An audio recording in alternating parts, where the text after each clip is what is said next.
Olá! Olha, definir um crime parece simples, né? Mas quando a gente entra no direito penal, a coisa fica complexa. Muito complexa. E é aí que nosso deep dive de hoje vai mergulhar. A evolução da teoria do crime. A gente vai, assim, desde os sistemas mais antigos até chegar no funcionalismo e dar um foco especial no Klaus Hoxie. Isso. A gente pegou uns textos bem densos da dogmática penal, sabe? E a missão aqui é tentar destilar o essencial dessa jornada. Como que a análise dos elementos do crime, tipicidade, ilicitude e culpabilidade foi mudando. E é bom lembrar, né? Uma coisa é a teoria do crime, que é a estrutura, o como o crime se monta. Outra coisa são as escolas penais, que discutem mais a filosofia, o porquê de punir. Certo. Nosso foco hoje é na estrutura mesmo, na teoria do crime. Perfeito. Ok, então vamos desempacotar isso. Para a gente entender onde o Hoxie entra, é bom dar uma olhada rápida para trás, né? Com certeza. Tivemos o causalismo, que via a ação como um movimento puro, causa e efeito.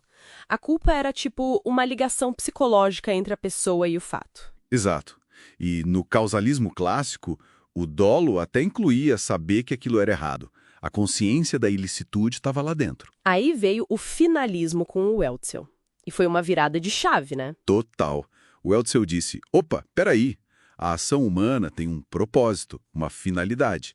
Então a intenção, o dolo e a culpa, a negligência, a imprudência, isso não está lá na culpabilidade. Onde foi parar, então? Para dentro da conduta. Lá na análise do tipo penal, da tipicidade. O dolo vira natural, é só querer fazer a ação.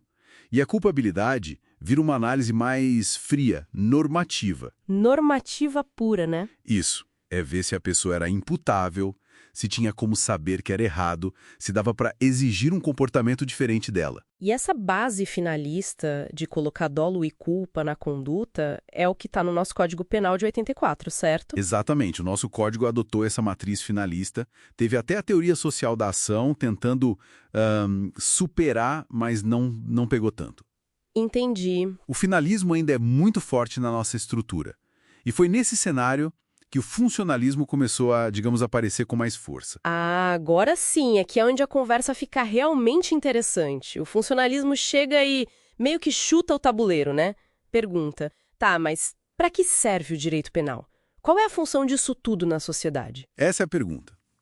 Em vez de focar só na lógica interna, na estrutura pela estrutura, o funcionalismo, especialmente o do Hoxie, que a gente chama de teleológico ou político-criminal... Teleológico por causa dos fins, né? Telos. Exatamente. Ele propõe construir e interpretar o sistema pensando nos fins, nas funções do direito penal e da pena. E onde buscar esses fins? Na Constituição Federal. Então é uma abordagem guiada por valores constitucionais e pelas consequências práticas. Isso muda a estrutura do crime na visão dele? Muda, e bastante. Hoxie reorganiza os degraus da análise. Ele agrupa tipicidade e ilicitude no que chama de injusto penal. É a análise da conduta em si, se ela é proibida e contrária à lei. Ok, injusto penal. E a culpabilidade tradicional? Aí entra a grande sacada dele.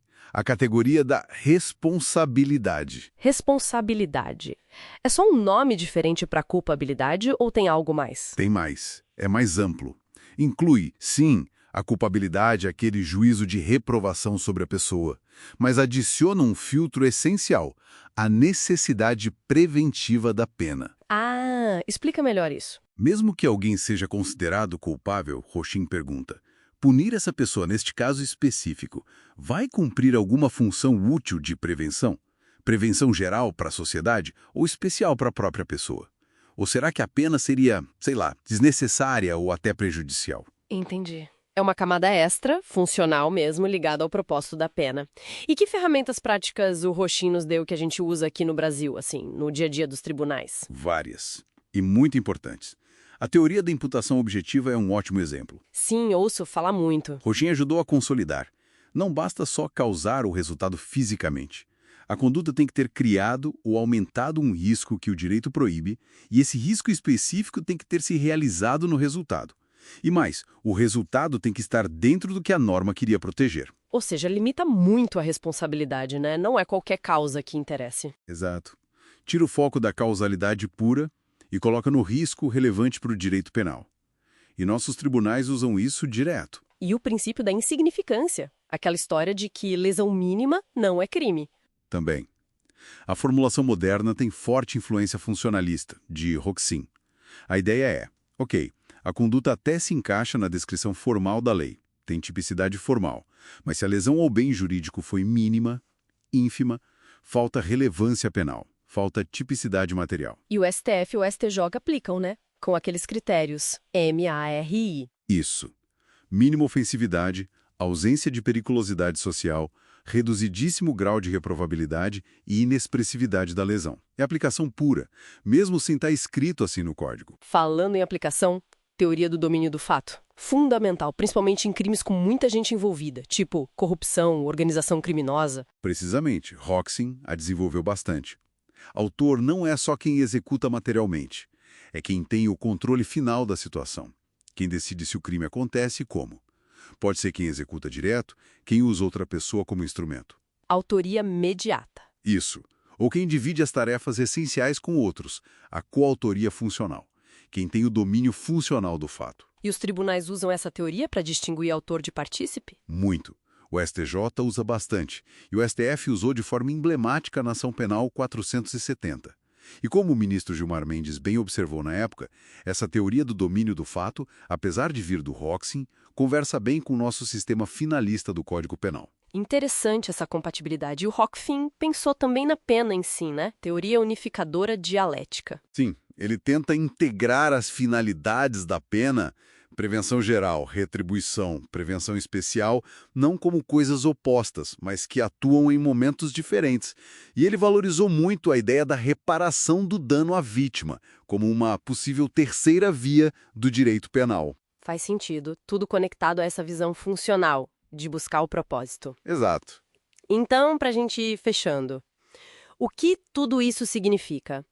Parece que a gente saiu de uma análise muito focada na estrutura lógica, quase matemática do crime, lá com causalismo e mesmo finalismo, e chegou numa abordagem com Hoxin que pergunta o tempo todo qual a função, qual o propósito social, quais os limites do direito penal, pensando nos valores da Constituição. É isso.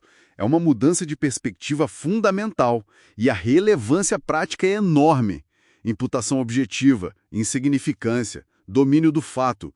Isso não é só teoria de livro. Não mesmo? São ferramentas que decidem liberdade, que definem responsabilidade nos tribunais brasileiros todo santo dia.